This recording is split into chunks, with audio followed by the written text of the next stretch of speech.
Good morning and afternoon, everybody. Welcome back to another episode of Flames Cast. It's myself, Kyle, along with Mr. Neil Villapiano. I hope everybody had a lovely weekend. I'll start with what I did on Saturday, and I'm going to ask you a quiz question. Oh, I know you said you have your Flames stat for me, so we'll get to that. Yeah. So what I did on Saturday, I'll give you. It'll be a quiz question. You ready for this? So you have to guess the movie that I ended up watching. Okay. All right. So this franchise turned 30 years old on Saturday. Okay. And it was the first film ever to be featured, ever to have it was the first ever computer animated feature film. Name that movie. I'll give you two hints. All right. Okay. So first one is there's another movie coming out in this spring. This spring. 2026. Yep. Okay. And it's a Pixar movie. They turned 30 years old on Saturday. This past Saturday. Okay, this Saturday, 2 days ago. 1995. So it was 95. 95 was when the movie came out. Yeah. And what was it again? It was the first movie to use what? It's the first ever computer animated feature film that was made in 1995. And it revolves around a no. And it's a Pixar. And it's a Pixar. And it's a franchise. Are you talking about a sports franchise, not a? No, it's a movie franchise. It's a movie. That's what I thought. Okay, yeah. It's a movie franchise. Yeah. Wait a minute.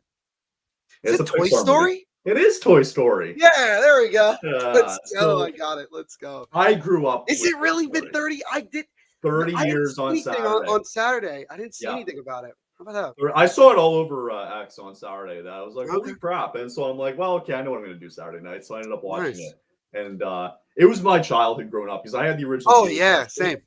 And like you pull it in and you see all the trailers that show up beforehand, very nostalgic. I could probably say every single line in that movie. I've watched it that many times. Did you watch any of the other ones? Yeah, so I watched the third one too. Not the second one?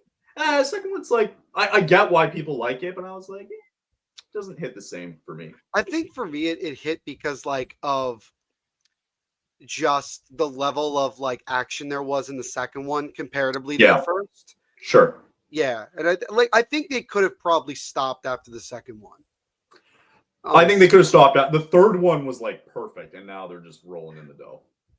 Yeah, I mean it's one of those things where it's like for us who grew up on it, we're like, can't you just leave well enough alone kind of thing? It's like I know. Well, those stupid like things. Andy left. Where's the story after that? There is no story. I liked the fourth though, in the sense that like you're wrapping up the main character's arc. Sure. You know what I mean? Yeah. They didn't really need to do it. Sure. But then, he's back and it's like that. Yeah, that doesn't make sense. I'm still going to go watch it. I don't care. I'm probably going to love it, but it's so stupid. That's nuts, dude. Yeah. That's crazy. I feel old. I feel really old. We'll get into, I know it makes me feel old too. So today we're going to be talking a lot about Eric Francis' interview with Don Maloney. Flames are currently on a 3-game win streak. We'll get into that as well too, and we'll look into this week. Start with Neil though. You had a stat that you wanted to start us off with before we because I can't find it. I can't find it on the computer, so I'll just bring it up here because I saw it this morning, and I immediately was like, "Oh yeah, I'm definitely going to bring this up." And we're going to go through a good chunk of the article with Eric Francis'. So Barry Trotz was talking to Alex Doherty, who's the beat writer for the Tennessean covering the Nashville Predators, right? Okay. And they were talking about his top players, meaning, Steven Stamkos, Philip Forsberg, Ryan O'Reilly, those guys. Sure. Barry Trotz's response was, I need effing more from them. So clearly they're not scoring, right? Well, it turns out that the Nashville Predators are actually the worst team in the NHL in goals for per game, worse than the Calgary Flames, ladies and gentlemen. Wow. The Predators are averaging 2.29 goals for per game, while the Calgary Flames, our beloved Calgary Flames, are averaging 2.38. Wow. Another thing that's also hilarious is that the Flames don't even have the worst points percentage in the NHL. That would also belong to the Nashville Predators. Now, one thing to keep in mind. The Predators have played 3 fewer games than the Flames. So just keep that in mind. I think the Predators, like a lot of teams, are playing a lot of games this week and just over the next couple of weeks with the, Yeah. breaks coming up and everything. But If you look at the West, like Calgary has played a lot more of the games than compared to a lot of for the sure. Yeah. 4 of the 5 teams who have the worst goals for in the NHL are all from the Western Conference, which I don't know if that surprises you or not. It kind of does. Yeah, a little bit. I'm surprised because teams in the East that I think people would have suspected that maybe would have been in that realm would have been like teams like Pittsburgh. Here's another one. I'll give you one more crazy stat. So the Kraken, who lost last night in overtime to the Islanders, they now lead the NHL in overtime shootout losses. They are on pace to break the all-time NHL record of 18 in one season. So they're almost in the same situation as what Calgary was last year because they had Correct. a lot, right? And they're going to wonder, like, if they end up missing the playoffs by 2 or 3 points, then that's going to come back and haunt them. Yep. So that's your. Wow.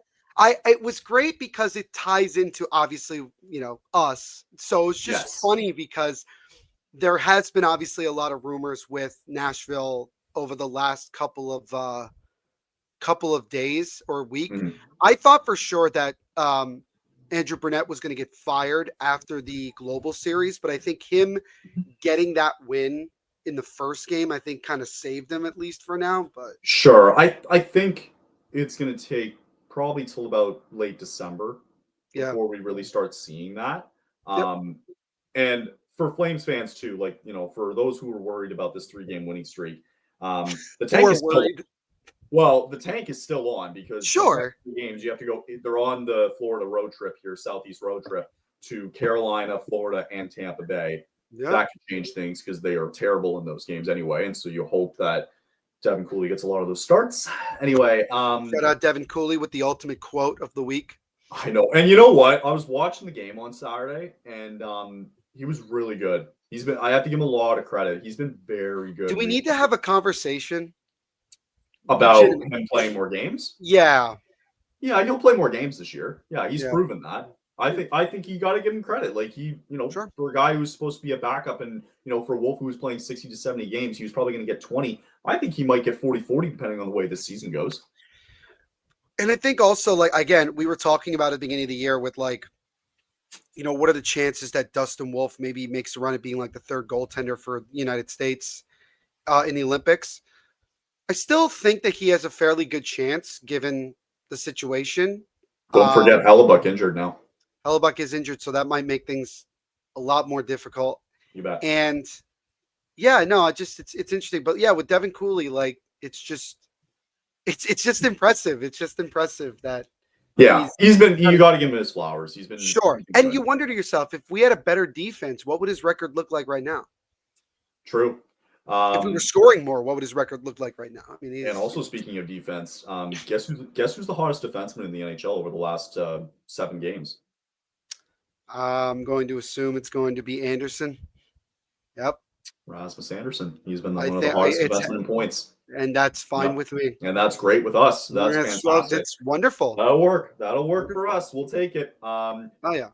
Yeah. So, and again, we'll get into it because Elliot Freeman made some comments Saturday about Calgary, and it's a lot of teasing still. Yeah. Like these guys are going to go. Freeman's good at that. But Freeman's good at like teasing. Like it's great. He's very good at like saying what people want to hear, but also not really saying it. Exactly. Okay. So also, I think we broke Quinn Hughes yesterday. Oh yeah, I think emotionally, he looks so defeated after that game. So had a call with Dylan about half hour ago and jumped on, right? And the first thing he did was he had his Canucks hat and he had a lighter. And he was going to light it on fire. And he was just like, and you know what's funny? I was telling him, I was like, you're kind of in the same situation almost like in the Anderson way, because, maybe now's the time to think about it, right? In terms of the way the season might go, because you're going to get your most bang for your buck. You're going to get like 2 playoff runs if somebody is going to go out and willing to acquire Quinn, because he doesn't have a no move clause on him. So it's like, get your most bang for your buck now and don't wait a year unless he gets injured. So there will be like, if you publicly say that like you are actively shopping Quinn Hughes or like you're willing to listen to offers, like you're going to get a lot of offers. Everybody's gonna be calling. And Holy you're shit! going to get like quality return, not just like picks, but like you could very well get a impact player or two that could, even though you probably will be ending up doing a rebuild, at least it will expedite it a little bit more. Yeah. Because, Oh yeah. like somebody said, would you trade Jason Robertson in a package for Quinn Hughes if you're Dallas? And I'm like, Maybe. Maybe. it's hard not to think about it. It's true, and it's also like you think about the teams that want to go on deep runs this year and next year. It's like, now's the time, right? If that's something that you might be willing to inquire about. So it wouldn't surprise me if they start making those kind of calls, but I think we got to give it another month. Honestly, yeah, I think we got to get to like the new year before we really start looking at like the output and starting to look at trades. 100%. Well, yeah, because right now we've heard a million rumors about everybody and nothing's happened. We've been hearing rumors about everybody since fucking July. July, that's true. I'm telling you, with the cap going up, teams are just so less willing to move people. Of course. So everything just goes quiet. Stops. Exactly. Okay, let's get comfy, folks, because we're gonna go over. So on the other, I believe it was on Thursday. My mistake. On Thursday, we had Brendan Parker of Sportsnet for the Flames.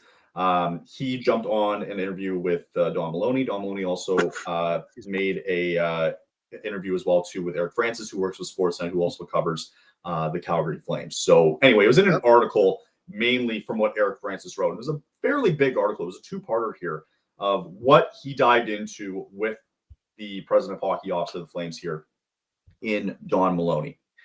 Safe to say, it feels like there's a reckoning that's going to happen here with Flames fans. So I'm not going to read all of it. I want to break down certain points within the article. We'll take it one step at a time. We'll go through it all. And we'll go from there. Most of our episode is probably going to be just this. Pretty much it's going to be a lot of this. Which is fair, because what is there to really talk about other than we've won 3 in a row? Yeah, we'll talk about last night's game at the end. But I feel this is more important because it pretty much summarizes this is the most important year in Flames history since 2004. On a grand scheme of things, it's a massive year, right? Yeah. So this was part one of his article where he asked Don about the assessment. Obviously, it's been poor, blah, blah, blah, blah, blah. What caught me immediately was this one here, where he says, where Eric Francis asked, it's the same personnel as last year, same coaching staff, same everything, different result. Can you put a finger on why? Don immediately goes, no, I quite frankly, I can't really put a finger on it. That's all we've been doing for the last month. It's evaluating everything that we've done from who we've signed and when we signed them to how we've trained to how we coach, and we haven't found the ingredient other than this lack of consistency. So what that tells me right there, Neil, is you didn't see this coming. We all saw this coming as Flames fans, right? And, podcast hosts and analyze it, whatever. Right. I think a lot of people can summarize that we saw this coming. Sure. Okay? Does that not make you a little bit afraid knowing that somebody like Don Maloney didn't see this coming, where you have everything was the same and it just so happened that because you're hoping for a saving grace that you have amazing defense and Dustin Wolf stood on his friggin' head all of last year? Yeah. I think the short answer, it is yes. The answer is incredibly concerning because it's like you are able to watch this team on a daily basis. You saw it last year. You didn't do a whole lot in the offseason to really kind of, if you were gonna go off of last year, I would have expected the team to maybe make a few more moves this offseason to try to continue on with what at least the expectation was. You brought back essentially the same team as last year. And I guess you were hoping that they would continue from where they left off last year and maybe take it a step further, which I can sort of see. But at the end of the day, if your expectation goes from what you saw last year to now we are a playoff team, you still have to add. You still have to make the team better. You can't just throw everything at the wall again and hope that it sticks. That's the definition of insanity, is doing the same thing over and over, knowing the result. But it is very concerning. It is. That And everyone else had the same concern about, is this team much better than last year? No. The problems from last year still exist. And now it's even more apparent because of where the team is in the standings and everything. And Maloney's like, that wasn't my expectation. And it's like, what was your expectation? What did you think was going to happen? Exactly. He ended the question too with, it's still November, but if we're sitting here in February, March, and we continue to flounder, obviously there will be changes. Well, Don, there's only 5 fucking days in March until you get to the trade deadline. So maybe start thinking about it now, right? Why are you waiting till then, right? So just moving along here, like, Yeah. So that tells me that, oh, you're still going to be fighting obviously into January. Most of February is a no-show because of the Olympics, right? So you essentially, like, these next 2 months are the biggest months in this team's franchise, right? Mm-hmm. So as we continue to move along here in the article, Eric Francis goes, has the start altered the organization's approach moving forward? Simply put, no, our message is the same. Well, what's the message, Don? What is the message? What's the message? At some point, so Francis continues, and he continues to go, at some point, if the losing continues, could the season possibly alter the approach of the organization? He answers, I don't think it would alter the long-term approach. We're so conscious of the culture here and creating the right environment to grow these players, and we feel it's better to grow winning players in a winning environment. We don't know that, Don.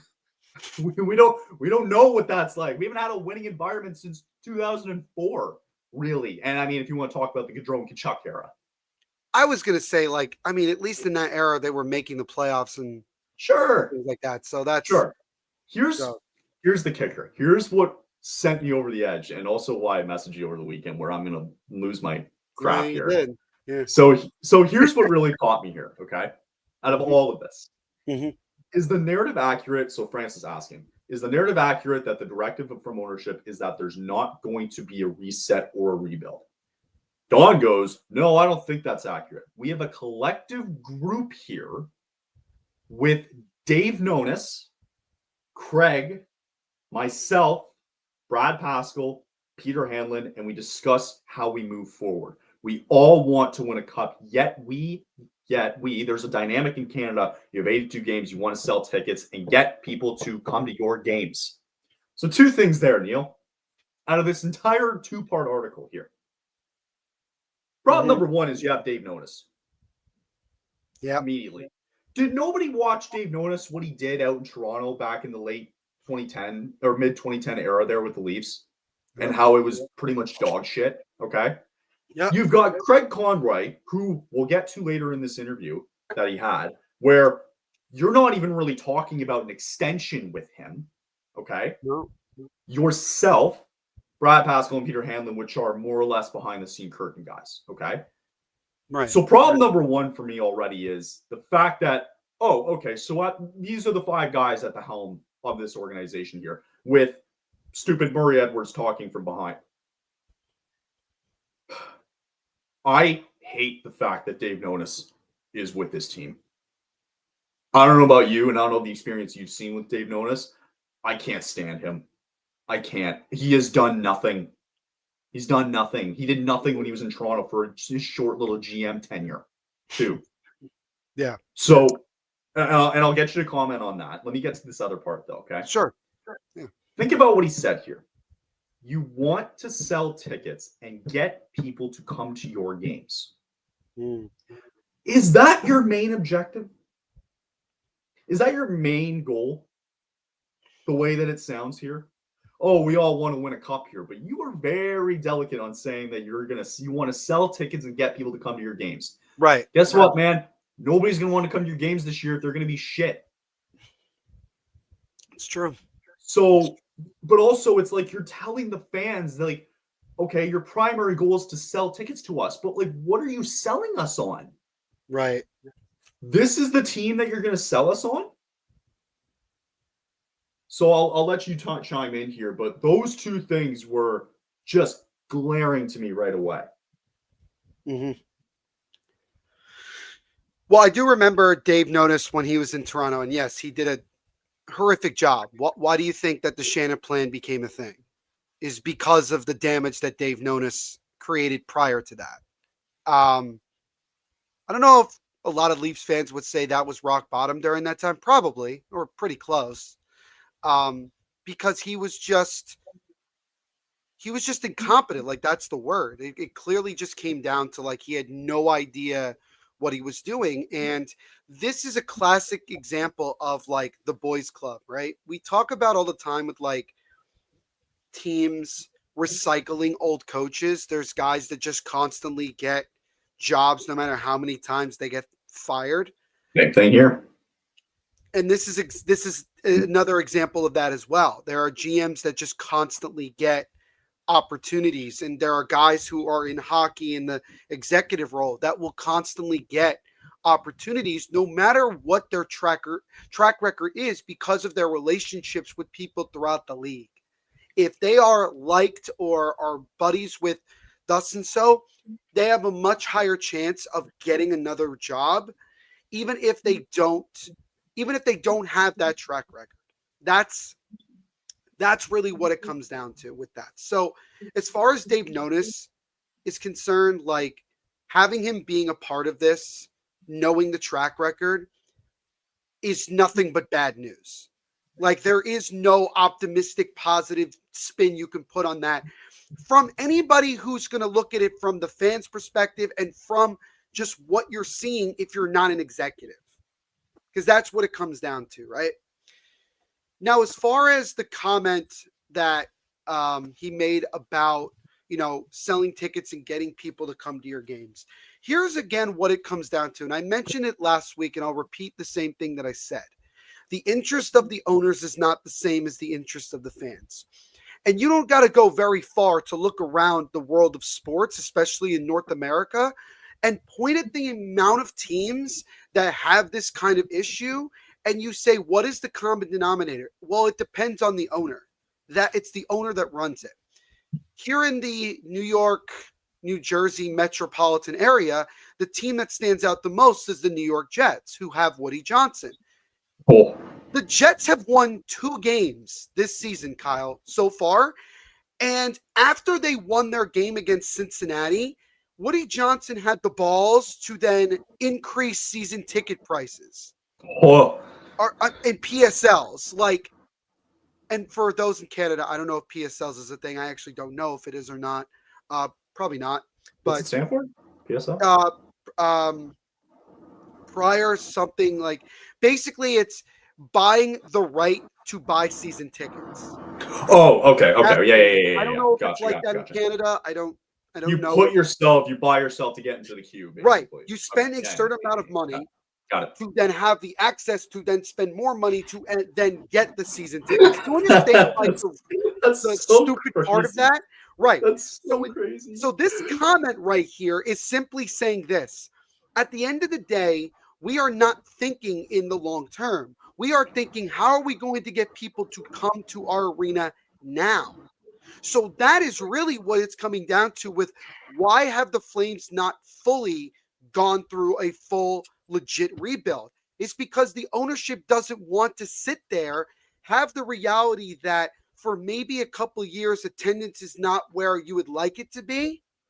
But knowing that if you do this correctly, the long-term gain is that your attendance will go up dramatically. So having said that, yeah. Let me continue it and I'll let you keep going. Sure. Within the question still, Don Maloney continues to say, the draft is such an inexact thing. If you could be guaranteed that you could get a superstar or a franchise level player every year, I'm sure ownership of any team would say, okay, yeah, we'll suffer for 2 or 3 more years. I give you examples so far, by the way, of Macklin Celebrini, Connor Bedard, Nathan McKinnon, Connor McDavid, number ones, just saying here, right? He finishes by saying, we just don't think that's the way for us. We prefer a Dallas model where they got Miro Heiskanen at 3, but also got good players in the 20s and the 30s.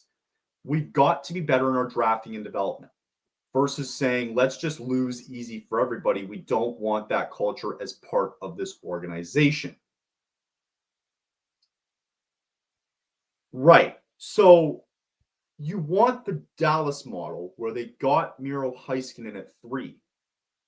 Didn't you just finish saying that if you wanted a guaranteed superstar franchise level player, then you kind of have to get to that point in the first place? Yep. And Dallas, who, by the way, before their success, really in the, started in 2020, I would guess? Give or take, 2019, 2020? When they started winning? Yeah, like probably back to when 2019. And keep in mind, that was like, I mean, in the bubble year was probably like, give or take, when they started. Yeah, I mean, because look at what they did in 2020, for God's sakes. Right. Like, they got, like, it took them 2 years to probably get to that point in 2019 where they lost in Game 7 to the eventual Cup winners in St. Louis, and then look what they did in 2020. They went to the final. It took them 2 years to get to this point. It did. So that's like, it's crazy to me that he says that. But you're also, okay, you've also got to get good players in the 20s and the 30s. Like, how often do we see, realistically, Neil, not a sarcastic question here, like, how often do we see guys in the late 20s and 30s of the draft, right, picked 20 to 30s, do we see guys really flourish? Yeah. You know what I mean? Like, compared to what you see in the top 10.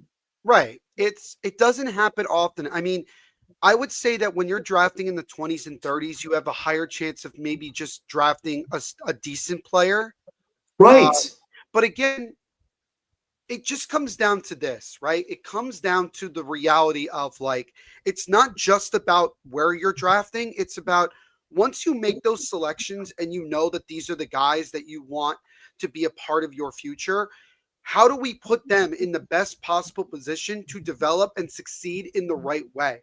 That's what people have given Jim Nill a lot of credit for in Dallas, of why we come to this Dallas model, where Jim Nill came from the Detroit Red Wings, who had a 20-plus year streak of making the playoffs. Why was that?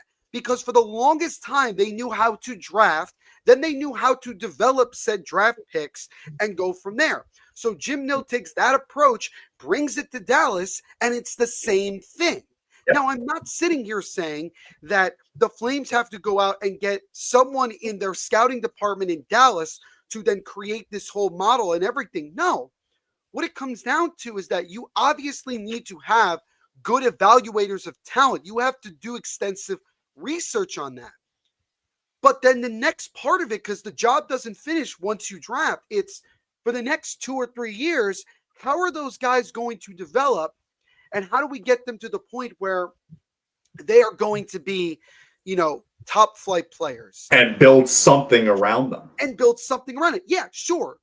It's great if you, for a year or a couple of years, you're in the top 3, top 5 of a draft. Maybe you get the number 1 overall pick. Great. There was nothing wrong with luck.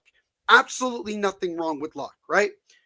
But at the end of the day, again, how often do even the top 10 guys become top flight players? There are a lot more of them, but there's still so many. I'll give you one recent example. I'll give you 2 recent examples. Kaapo Kakko was drafted 2nd overall in 2019. Sure. And did nothing for 5 years. For the Rangers, yeah. With the Rangers. And to the point where they traded him to Seattle, and now, other than him being hurt, has flourished. Alexis Lafreniere was drafted number 1 overall 2 years later by the Rangers, who somehow went from being in the play-in round to winning the draft lottery, which was insane. Cool. The Rangers have never been a team that was about drafting and developing. They've always been about spending as much money as possible on top flight players and hoping that it comes together and you get the results that you've gotten. There are teams out there that just don't draft and develop. Not always because they don't want to, but because they just don't have the right people in place. And frankly, they can't because of can't. the economy that they're in, like There the you go. Rangers. And Right? that's another factor. Think about where you're playing. Think about that situation and everything that goes about it. Do you think the Edmonton Oilers right now are thinking where we're going to be in the next 5 years from a young team's perspective? No. They're literally focusing on how do we get to be as good as we possibly can be while we have the best player in the NHL and two of the best, maybe 5 players in the NHL who take up 2/3 of your salary cap. Right. Like, it all depends. But in this situation with the Flames, it comes down to this. You are in the muddle middle. I hate to put it in that terms, but it's the truth. You are not in a position where you have a huge opportunity to then fully rebuild in the sense of, you have guys who are fully ready to go in the NHL. Not just yet, but you have a lot of young players that in the next 2 or 3 years are going to be there. That's just how it goes. But you are nowhere close to being a cup contender. And I'm very sorry. It's just not there. You have no chance. And I'm not trying to be a jerk about it. No, because you're right. Because like if again, we've been saying it too. Like if they go on a run, let's say they go on a run here and win 10 in a row here. Nobody's convinced this team's going to do anything. No, why would anybody be convinced of that? No, but not a single person would be convinced. Especially around the win league. 20 games in a row, nobody's going to be convinced. No. Right? No. That's the thing. So I don't understand the logic behind whatever he's saying because he's saying two-sided things. But it's like the reason why Dallas had Miro in the first place was because they had a top 3 pick. So I don't know what you're saying here, Don. Right? And frankly, he should have never done this in the first place. He needed to stay behind doors and shut up. Right? So it goes on here. By the way, this was great. Eric Francis was phenomenal in He's this so interview. good. He is so good at his job. Amazing questions, tough, hard-hitting questions. I'm so glad that he asked the questions that he did. Like this one. So he continues going by saying, with a top-heavy draft that includes Gavin McKenna, is it not enticing to see the lean in that hand that you've been dealt early this year? In a fantasy world, yeah, unfortunately, this isn't fantasy hockey. There's not even agreement anymore. McKenna's going first. No, there's very few franchise players in every draft, regardless of where we pick 1, 5, 10. Our hope is that we get a top-level player, and that's not all our focus. What? So, sorry, I was going to cut you off there. I don't know if you're going to. No, I'm just like, when he said that Gavin McKenna's not guaranteed anymore, I'm like. Which is fair. I think it's fair, though, because he hasn't had the best start with Penn State this year. There's a kid out in Europe named Ivar Stenberg who looks like the second coming of Peter Forsberg. You'll take Philip Forsberg too. Yeah, but he looks stellar. He looks so good. But right, that's not to take anything away from what Gavin McKenna can be. Yeah, it's tough. It is. Knowing the Flames, they'll draft neither one of them, and they'll draft. And you know what? That we didn't have. Here's my biggest. Here's another worry of mine, though, which is why I don't have a lot of confidence with this group of dudes going forward. Minus Craig Conroy, because he's the only person I trust out of the 5 names that he mentioned earlier, right? Facts. Say you pick top 3. Say you get McKenna or Stenberg, right? Either way, I think both players would be massive pickups for the Flames, right? Who says that they develop them properly? Yep. Who says that they put them with the right people? You know what I mean? So Francis continues to go, and I loved this question here because you're seeing the success now of Chicago and Anaheim. So Francis goes, is there not a lesson to be learned by the fact that the top 4 leading scorers in the league now are all number 1 picks overall? And teams like San Jose, Chicago, and Anaheim, and the Islanders, if you want to throw them in too, have all turned around with their star draft picks leading the way. So here's Don. Again, in a fantasy world, it's very enticing. You have to deal with the real world too. First of all, we're very early in the season. Let's see how it plays out the rest of the year for those teams. Fair. We have seen it in the past where the Ducks did it last year and they did fumble. Fair enough. No disrespect. Those teams are really good. But on that side, look at some of the other teams that have been in this. I don't want to say the teams. I mean, you should at this point, but they've been down and missed the playoffs for years and years and years. Gee, I wonder who he's referring to right now. Maybe Buffalo, right? That's not. And then you I lose feel. your I feel fans. bad. I feel bad for Buffalo. They didn't need to be. No, but still, it's but they just didn't need to be roped into this. At the time this happened, they were in Buffalo. And then he finishes by saying, and then you lose your fans, you lose your interest, and nobody wants that. You don't know what we want, dipshit.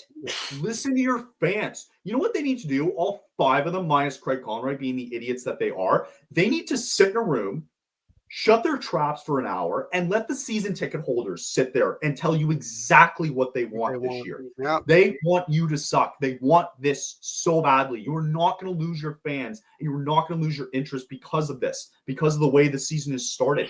We haven't seen a top 3 pick. I can't even remember the last time they had a top 3 pick. Iginla? Was even Iginla a top 3 pick? I don't think so. I'm going to look this up while you're talking. Fair enough. When was the last time the Flames had a top 3 pick? Like, it's been forever. So why don't you sit there, shut up, and listen to your season ticket holders who know what they go ask Barbara, who sits behind Ryan Huska, who's your yearly season ticket holder, and she probably even knows she's getting tired of this shit. Yeah. We are getting tired of this. We're getting tired. That's the reckoning that I was talking about. And this is where he thinks he's going to lose fans and interest, and he's going to lose money because people aren't going into the seats anymore. Yeah, because you're putting bad product in the ice, and we want to see something fresh, like getting a top 3 pick. Yeah. Do you know what it was? Yeah, it was 34 years ago when the Flames drafted John LeClair 2nd overall. Yeah. And whatever happened to him? Like, we don't know what happened to him. So fuck me. Like, it's been 34 years. Did he not? Top 3 pick. Maybe not a Hall of Famer. What is he a Hall of Famer? I don't know. John LeClair, right? Are we? Oh, LeClair. Yeah. Sorry. John LeClair. Yes. Sorry. Yes. So, but that's what I'm saying. Ultimately, yes, that's what I'm saying. 34 fucking years we've seen a top 3 pick. It's true. And LeClair, sorry, you're right. He did become a Hall of Famer. Not with the Flames, but a Hall of Famer. Famer. But eventually he became a Hall of Famer. He became a legend 2 years later with the Habs. This is crazy talk. This is crazy shit. I know. This is crazy shit. Definition of insanity. I told you, man. It's doing the exact same thing, expecting somehow the result to be different, and it's not. Right. So it's logic. So if you want the Dallas model and you started by saying Miro Heiskanen at number 3, you have to get a top 3 fucking pick. Yeah, I mean, I think the problem is that if you like you were talking, he was talking about the Dallas model, and like, yes, they did draft guys like Logan Stankoven later on in the draft for sure. Which, by the way, well, it's working out beautifully now for Carolina. Stankoven is not even with Dallas anymore, and look, that drafting and developing led to the Stars having value of that to be able to get a good player as well in right. But like, but again, the Stars did get a top 3 pick. You talking? They did not draft Miro Heiskanen 25th overall. Exactly. It didn't happen, right? Joe Burrow, by the way, is coming back next week. Sorry. Fantastic. My friend will be thrilled behind that. Anyway, sorry. By the way, that's another franchise. That's another sports franchise where the owner could give a rat's you know what about the fans. But so this whole thing again comes down to if the owner decides that this is what he wants to do, there just isn't anything we can do about it. And that's why I told you last week why I feel so bad for Craig Conroy, because I am now starting to believe that his hands are so tied at times because he can't do exactly what he wants to. I wouldn't be surprised if he has wanted to move some guys earlier this year or last year that he couldn't because the owner had to open his mouth and be like, "Oh, Kadri's not available." Well, then that's just great. So this is, you know what I'm thinking about right now? This is going to be fascinating to watch. Okay, and then we'll get to break here in a second. Sure. If Conroy goes ahead and moves Kadri this season, and Coleman, and who else am I thinking of? Anderson, thank you. And that's the important one. If he moves all 3 of those guys, and maybe more, Maybe more. What would it say that Conroy doesn't get an extension? I think it's very high he doesn't. Right. I think it's very high he And doesn't. then we're all being like, oh, so we know exactly what's going on here. You're hog tying this guy. He pretty much decided that I'm going to do this. You hired me as the GM. I'm going to make these moves, which I Right. think he probably will. And it wouldn't surprise me at all if somebody like Murray Edwards swoops in and goes, nope, you're not doing it our way. You're not getting an extension. Move And on. We want somebody to do it our way. And I can guarantee you, Kyle, I can guarantee you that Dave Nonis becomes the next GM of this team. I would probably riot at that. I think that's I think why I'm saying. you'd stop being a fan. I'm telling you, I think this podcast would end if that happened. I honestly believe it. I wouldn't support it. I wouldn't support it. And I don't think Flames fans would stand for it either. I don't think for a second that Craig Conroy wouldn't get another opportunity somewhere else. Oh, God. Of course he will. He's going to thrive. And you'll I've heard Elliot Friedman say before how very well respected like Craig Conroy is throughout the league. Not just as a player, what he did as a player, but like in the short time that he's been an executive, like he's been able to do some good things. And that tells you that like because he hasn't gotten an extension yet, and we're gonna get into that, by the way. Yeah. Like that tells you so much, right? And it's gonna be fascinating to see if he makes these moves this season, will he get the extension? Which I hope he does. Like, I hope he does because at the end of the day, right? I'm just saying, because at the end of the day, what do we want? We're talking about us. What do we want? We want there to be signs of life because the reason that fans are getting pissed off right now is the simple case of there is no clear direction that you're giving the fans. You bet. Because you either are in the position of you are a cup contender or you're at the bottom. You can't just constantly be in the middle. You can't be in that weird position where you want to try to win, but also you want to try to rebuild. It doesn't work that way. It's got to be one way or the other. And if Craig Conroy, at the end of the day, if Craig Conroy knows that he would probably get fired if he does what he needs to do that's best for the team, he strikes me as the kind of guy that would do it anyway. I think so too. He would do it for the sake of I'm trying to save this. For the sake of the fans, the sake of your shareholders. He's played for this damn franchise for years. He knows. He knows why I trust him more than anybody else behind there. Okay, 100%. Take a deep breath. Let's relax. We're going to get through a little bit of a read here first. We're going to come back on the other side here and get to part 2 of the interview. There was more to part 1, but more importantly here in part 2. There was more in part 1, but I'm not even going to bother with it. It's a waste of time. Part 2, we'll talk more actually about the extension because it does get very interesting, the comments that were made there as well too. And then we'll hopefully wrap up with a little bit of more Flames talk as well. We can talk about the games if we All right. Let's get into a break here and we'll be back on the other side. Turkey, touchdowns, and takes. It's Thanksgiving and the action doesn't stop at the dinner table. Feast on some winnings this holiday with Pick 6, DraftKings' newest fantasy pick'em game. Just pick more or less or on 2 or more player stats. It's that simple. Pick 6 brings you upside those other pick'em sites can't touch. The better you perform, the bigger your payout. And it's available in most states, including Texas, California, Georgia, and more. You download the DraftKings Pick 6 app now and use code THPN. That's code THPN for new DraftKings customers. You can play just $5 and get $50 in Pick 6 credits. You make the call, ride the upside. It's in partnership with DraftKings Pick 6. The crown is yours. Gambling problem? Call 1-800-GAMBLER. Help is available for problem gambling. Call 888-789-7777 or visit ccpg.org in Connecticut. It must be 18 plus. Age and eligibility restrictions vary by jurisdiction. Pick 6 not available everywhere, including New York and Ontario. Voided where prohibited. 1 per new customer. Bonus word as non-withdrawable Pick 6 credits that expire in 14 days. Limited time offer. Terms of pick6.draftkings.com/promos. The holidays are here, and that means it's the most wonderful time of the year to save with Rakuten.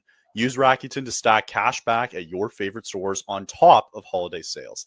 That's savings on savings. And with Rakuten, you can get cash back on gifts for everyone on your list, from toys for the kids to kitchen gear for the person who loves to cook, to electronics for everyone, and you can even save on something for yourself.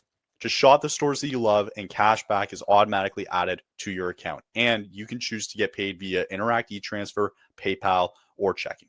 Join for free today and get a new member bonus after minimum qualifying purchases. Just go to Rakuten.ca, download the app, or install the browser extension, guys. That's Rakuten with an Rakuten for Rakuten. Terms and conditions apply.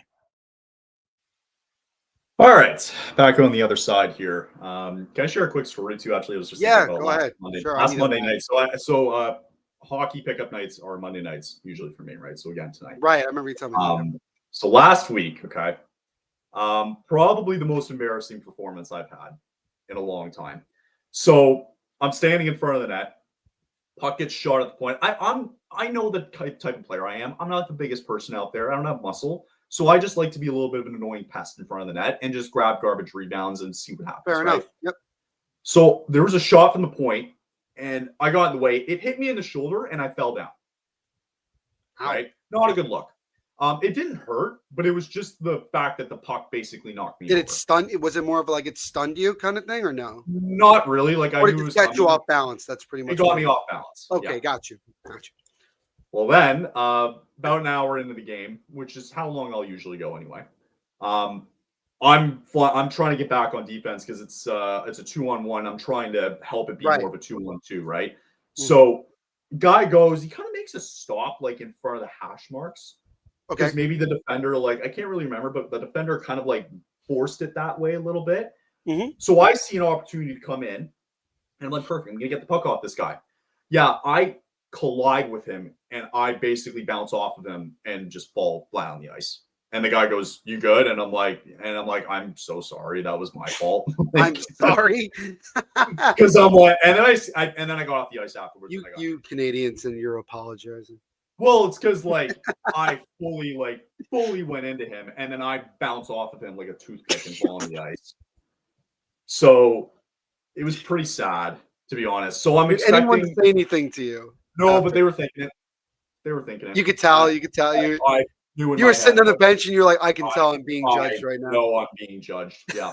So I more or less to say I gotta have a better performance tonight so we can shake it off. You gotta lock the fuck in. We gotta lock in tonight. Yeah, we gotta lock the fuck in tonight.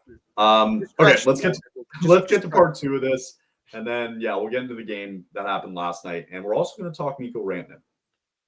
Oh yes, we need to talk about that. Okay, so he keeps going with the conversation here. One of the questions revolving around Nazem Kadri, and Don Maloney goes, I think we need more Kadris, not less, being that he's 35 years old and he's a crucial part of this culture and the team. We need more of that type of winning. Sure, Don, can't wait to see him fly out the door, and then that revolves around Craig Conroy probably not being extended because he wants to move a guy like Kadri out. But oh no, Don Maloney insists that we have to keep guys like Kadri. Yes, it's not a bad thing, but the fucker isn't a first-line center. So anyway, started part 2. He's like a third liner, I think, on like a lot of cup contending teams, respectfully. Sure. But that's not a disrespect to him. I think that shows you the kind of I actually think he's a really good second line center. I think easily for that. Okay. So he goes into Eric Francis now begins talking about Conroy. And he asks, how would you assess the job Craig Conroy has done through the entirety of his time here so far? Right. I think Craig has been excellent in creating an environment, a culture here of being proud to play in Calgary. I think his biggest strength is his relationship with the players, which is excellent. He cares, and they know he cares.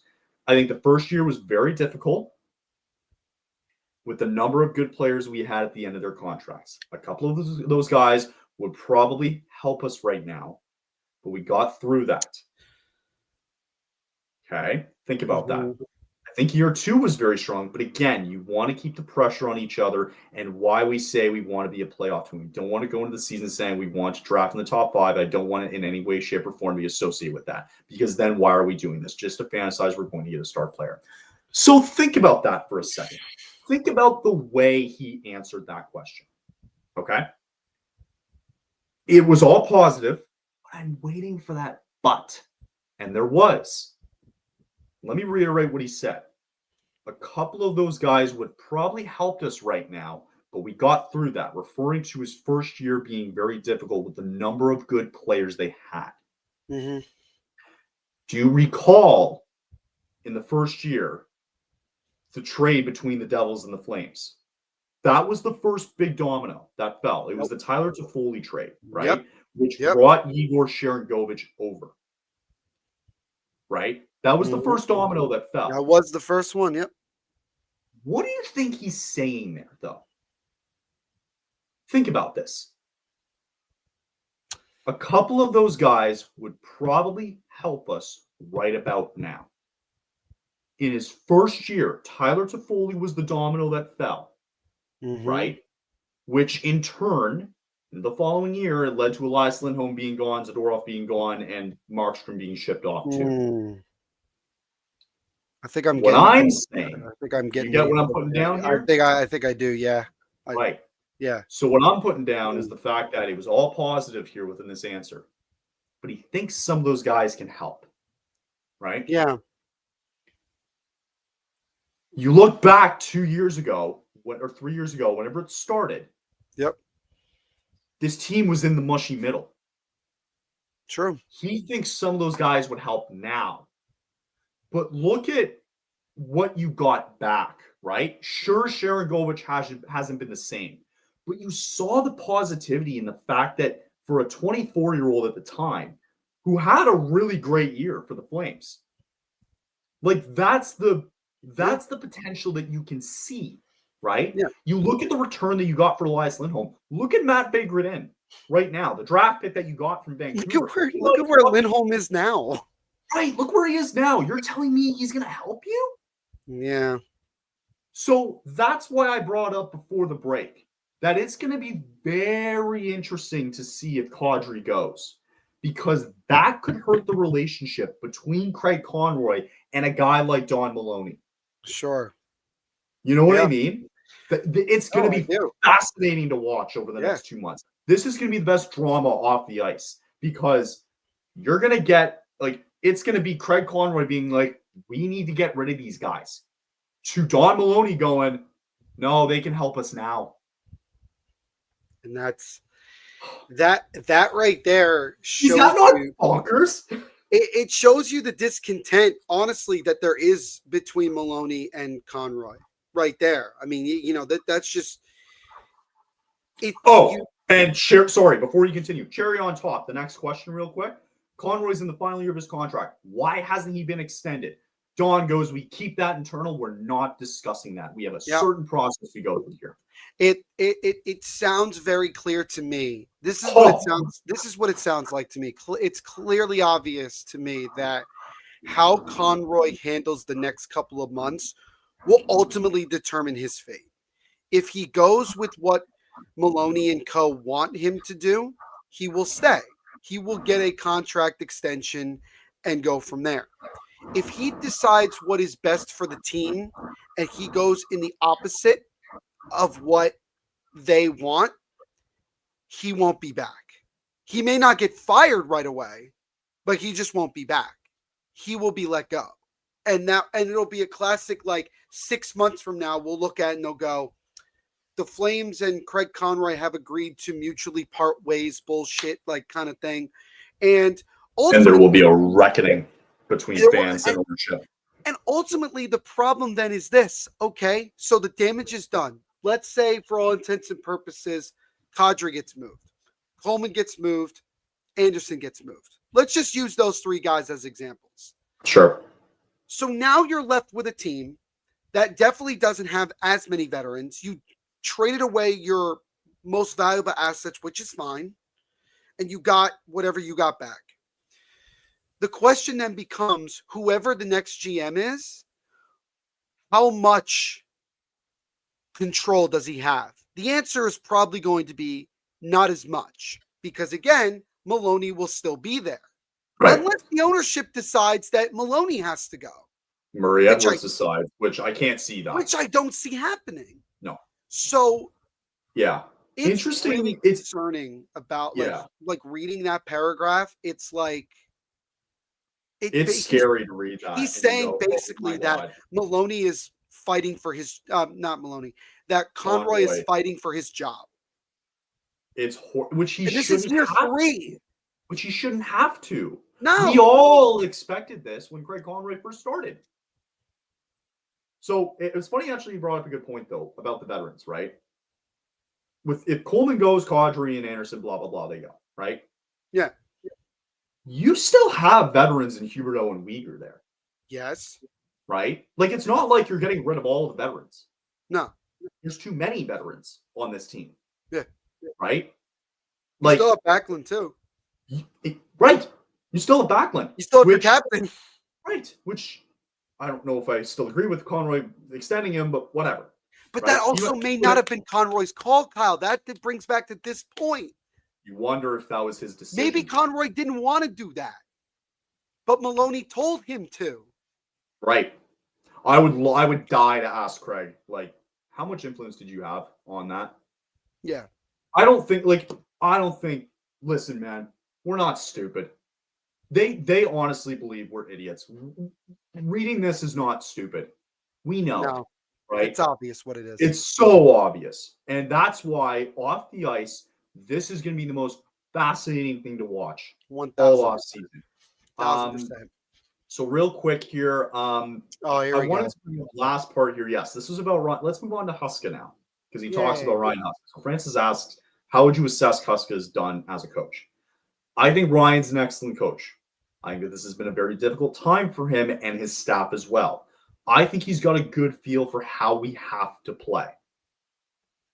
Okay? How we have to play. But at the end of the day, we are where we are in the standings. Ultimately, the coach controls that as well. There's areas of our game that we know we have to improve and make some changes, like our power play. Ultimately, that is a coach. We have no intention of thinking there is need to rejig our coaching staff at all. Ryan is a good coach for this team and needs to continue to work to get more out of what we have here. To get more out of what we have here. You fucking did that last year, Don. You did that last year. You sucked everything that you could have out of this team. And by God, they almost made the playoffs. Yep. Right? Yep. You saw the potential. You got the most out of them. That is the best that this group is going to do. What you saw last year was a miracle that they even got to that point. Mm-hmm. And for the first part of that question, I still agree with this. I think Ryan is a very good coach. But Neil, he's got a good feel for how we have to play. Which is... That's the quote. Right. Defensively and needing our goaltenders to step up, basically. Right? Oh, we got to reject power play too. Well, sorry, like you got to have goal scorers and you don't have that on this team. These guys can't score. It's been their problem. We're not dumb. So, again, this relates to Craig in the sense that they have to play his system. Ryan is implementing the system that, because he says it, he thinks that I think he's got a good feel for how we have to play. Sure. So throughout this interview, it's becoming more and more apparent. And whatever, he talks about Gridden and Parekh and no more about Anderson, whatever. Like it goes on. At this point, who cares? Whatever. Who cares at this point? But I mean, it's clearly apparent now, if it hasn't already, that we know who holds the key. It's ownership and the president of hockey operations. Right. Who frankly should not even have job. Like honestly, like those job titles shouldn't even exist. To be honest, I agree. Because like if you're going to control all that, why have a GM and why have the coach? What's the point? Right. What's the point? What do you fucking know about how well Ryan Husky can? Like maybe he knows something better here. What do you know about what Craig Conroy knows? Who's the fucking player in the league, and you haven't been. Right.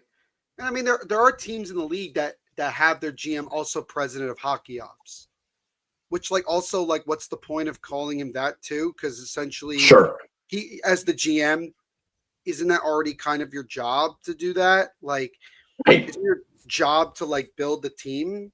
Like, it's these are titles that I don't get why they're there. Maybe to just look cooler. I don't know. It doesn't matter. The point is that what I take away from that whole piece is nothing more than a major criticism of Craig Conroy. Unfair criticism to Craig Conroy. Well, It basically saying that, we have a way that we want to build this team and everything, and our GM doesn't want to do that because he wants to rebuild. And it's like, you now have a battle. This is a face-off between ownership and the president of hockey ops versus Craig Conroy and the entire fan base of the Calgary Flames. Beautifully put. And that's what this is. Yep. And basically, I'm going to be very blunt by saying this. If you're Craig Conroy, I think you should just say F it and do it. Trade these guys. Fucking do it. And get the assets. And basically put whoever the new GM is, fair or not fair, in at least a position where, like, you have a way of going about it. Yeah. But that GM may not have any control. Yeah. Basically, it's just the boys club. That is what we are dealing with. And if you don't believe me, ask Boston Bruin fans what it's like to have the boys club be in charge of your franchise. You got it. I don't want to hear about how the Bruins have done this year so far. I don't want to hear it. Yeah, call me at the end of the year with that one. They're going to, yes, at some point, this ain't going to be this way. That team is not that good. I don't think buy it. I think it's all smoke and mirrors, to be honest. I don't buy it. Because most of it is David Pastrnak carrying that team. Yeah. That's not what going to happen is. come playoff time because you need all 12 guys on the front and you're 6 on the back and you're goalie. Yes, but ask any Bruins fan who's been around long enough, especially since, Cam Neely and co have been in charge, how many different things they've done that made no sense. They disrespected Brad Marchand to the point where he didn't want to be there anymore. And he was willing to stick it out. Well, it wasn't on Brad, though, right? He wanted to stay. No, I'm not blaming Brad. No. I'm talking about the executive branch in the boys club doing everything possible to piss off their captain. Yeah. And exactly. No Bruins fan's going to forgive them for that. No Bruins fan's going to forgive them for how they treated, several of their big time guys down the stretch. I mean, and think about this, Kyle. They were very close to not extending Pastrnak. They were a lot closer than people realize because they were being penny pinchers. They were trying to get Pastrnak to sign a long-term deal at $8.5 million per year, which I get would have been a hell of a steal. But there was no way that Pastrnak was going to go for that. No. There's no shot. No way. So it brings me back to us. If the boys club wants it a certain way, then by God, that's what's going to happen. Sure. And there ain't a damn thing that Craig Conroy can do about it because Craig Conroy is proving, and I'm saying this in a positive light for him and me vouching for him, that he is saying, I am not following this. This is not going to give us winning. This is going to put us in the muddled middle where we are constantly not in a position to rebuild properly, and we're never going to get to a point where it's going to be a cup contending team. And no amount of money that you're going to have in cap space over the next 3 or 4 years is going to change that. Sure. So I would say to Craig Conroy, especially I'm 100% certain he has read this piece. I am 100% certain he read this. Oh. If I was him, I would say, screw it. I'm going balls to the walls. I am going to make the necessary moves that is going to help this team in the long term. And if I lose my job, I don't care. Maybe I did God's work. And maybe. And we would all praise him for it, right? Right. We'd all praise him for it. I don't think there are other teams in the league that didn't read that and immediately thought to themselves, wow, he doesn't have a lot of control over there, does he? And that's why if your other teams call Calgary right now, Yeah. do I it. would honestly And wait tell till Craig, 3 o'clock listen. in the morning. Wait till these guys are asleep and make these moves. Sure. And I would tell Craig, listen, I know what's going on now. I get it. So here's the thing. I'm willing to do business with you if you really want to get down to business and like make these moves and Sure. you don't care about the repercussions. Sure. And it's not like, that means that Craig Conroy is going to get lowball offers. It's just more of a thing of like, we're willing to really actually do business with you.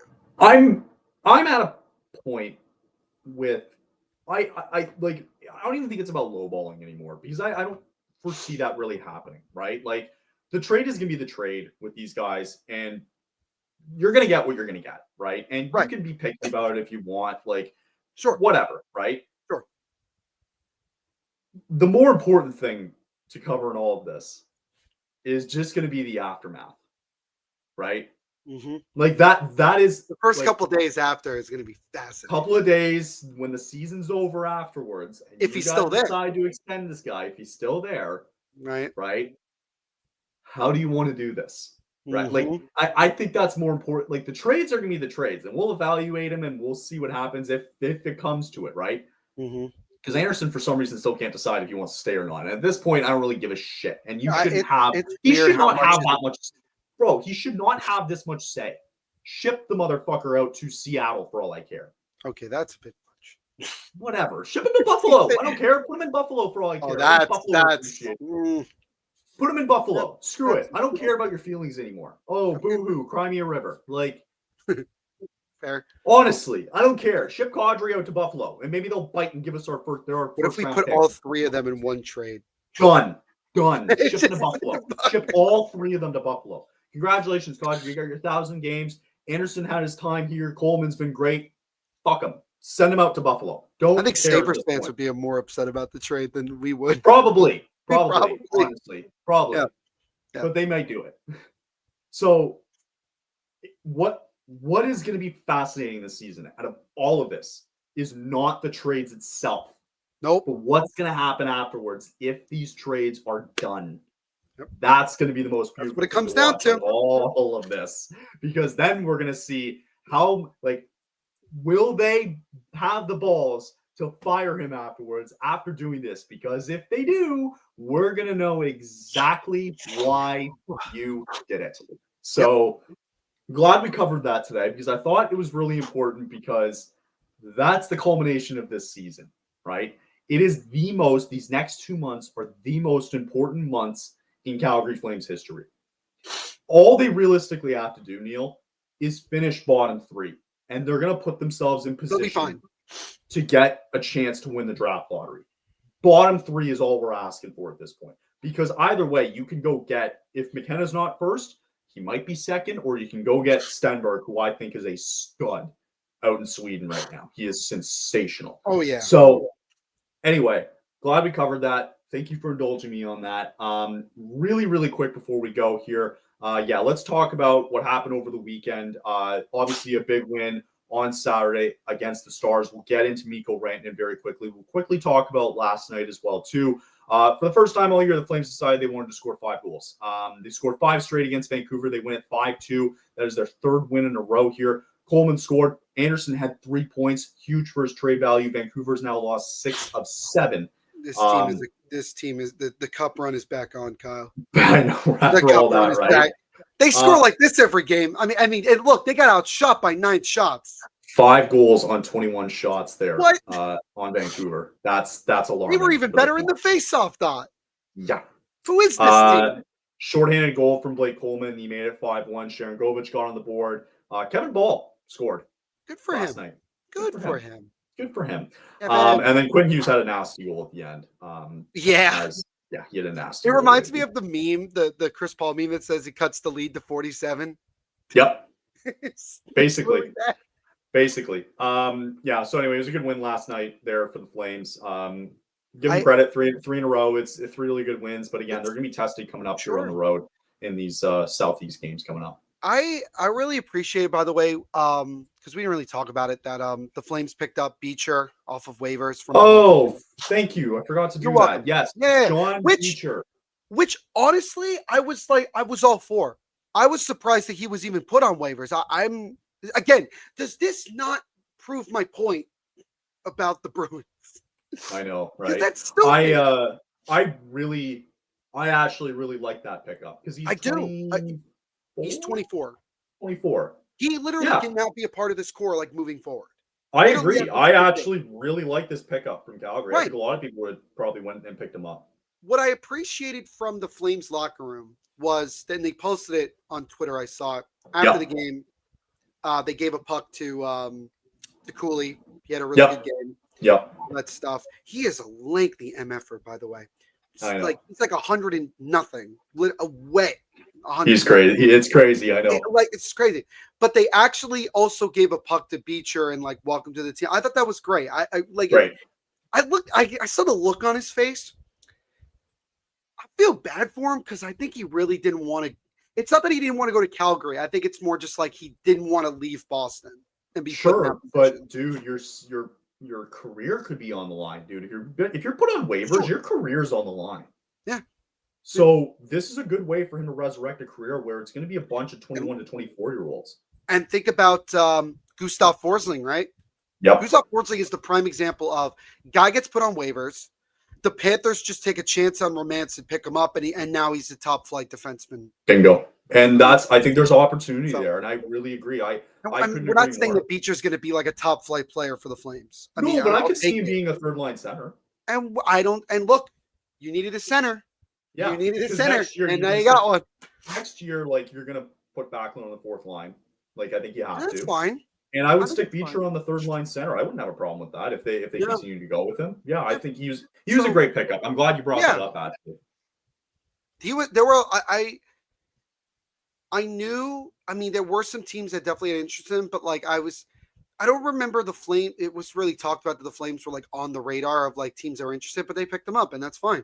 It was a great pickup. Yeah, really solid pickup. Who made that move? Conroy. That's my point. Bingo. Last thing that we'll cover here was the ugly hit that Mikko Rantanen had on Saturday against Matthew Coronato. I forgot to go. Gets one game. One. Agree or disagree? I disagree. Disagree, yeah. I disagree because this is the second offense in a week.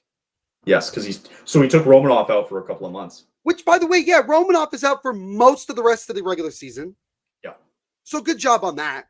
And by the way, when Dallas pulls up to UBS Arena, Rantanen is going to get jumped, like right away.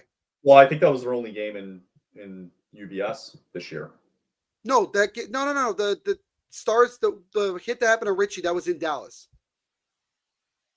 Oh. Remember, Patrick Ross said as Rantanen was going off the ice, wait till you come to Long Island. Right. Yeah, that's going to be a problem. Yeah. He will get jumped. Yeah. I don't know who's going to do it. He's not going to survive it. Somebody's going to go. Somebody's going to just hit him and suffer the consequences. So with that, and then so Coronado goes down. What if he breaks his face and is out for 3 months? Like, I don't understand one game. Oh, go have dinner while we go play, basically.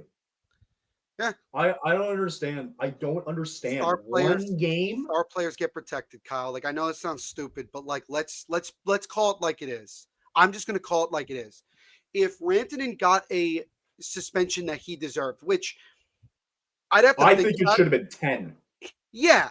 But think about it. But I don't want to sit here and tell you that I'm defending the NHL for this.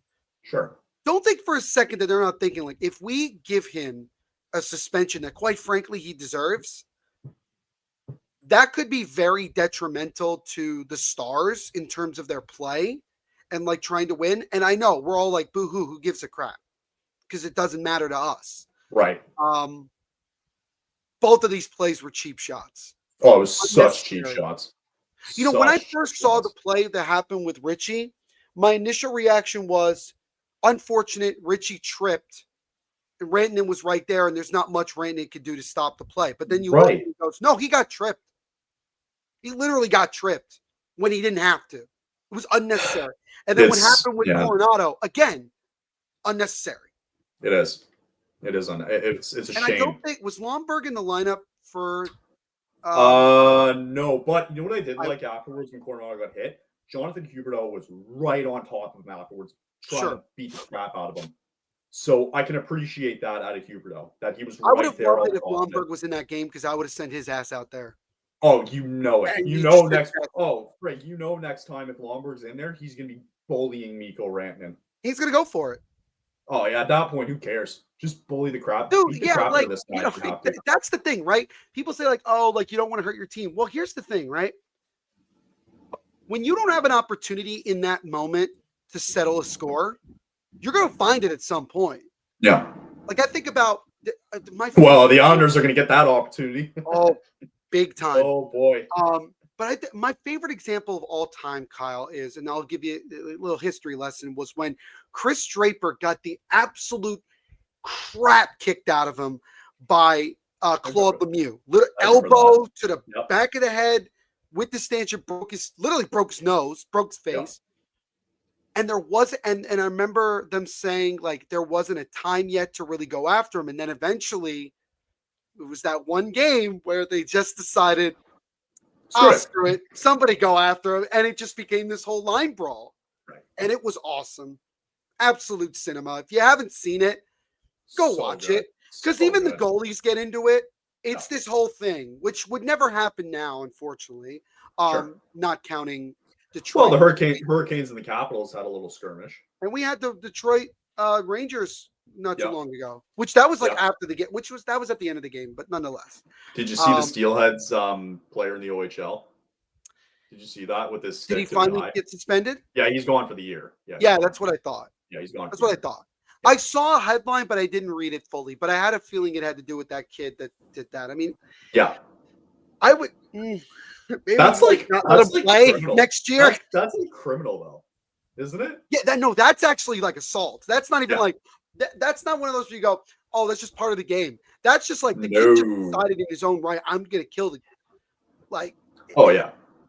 I mean, it was assault at the end of the day. I mean, granted, I'm not saying Rantanen assaulted somebody. No, but he deserves to sit for a few games. He needs to sit for a week, 2 weeks, something like because when you don't make an example of somebody, especially a top flight player, the rest of the league will look at that and say, oh, well, if he doesn't get suspended for that and he only gets suspended one game for that, dude, I could do much worse and probably still get away with it. It's totally true. Okay. I just wanted to really quickly point this out because someone sent it to me, and because nobody shuts up about it in this area. But the interview that Quinn Hughes gave after the game against the Flames last night. Yeah. I think he's given up. He's done. Honest with you, he looks like he has had it. Bro, Sheloff's now out in Pittsburgh was like, this practice arena is so much better than Vancouver's. Bo Horvat said, I'm going on a trip to Vancouver. I'm going to be fascinated to look around and see what the vibe is.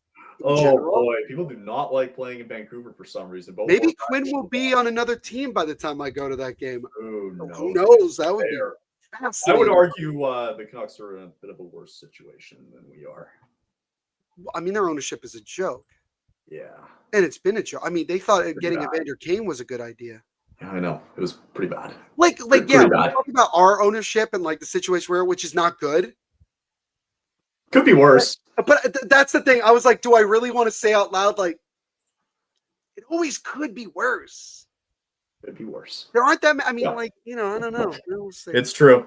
Happy Thanksgiving on Thursday coming up. Thank you.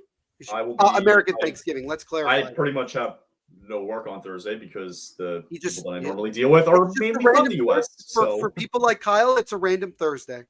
Yes, but it's also a day where, for Thursday and frankly Friday, nobody's going to be checking their laptops, and a lot of the people that I usually deal with are from the U.S. to begin with. So if you get code, please on Thursday, I am going to laugh so hard.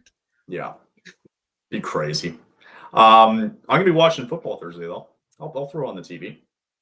Should be good. Isn't that like a hockey game? Aren't they like? Or is it Maybe. the day after? No, day after. Day after, I think. They put the I think it's- Rangers and Bruins in like some Ooh, things. yeah, I can't wait. That nobody gives a fuck about. Yeah, can't But, wait.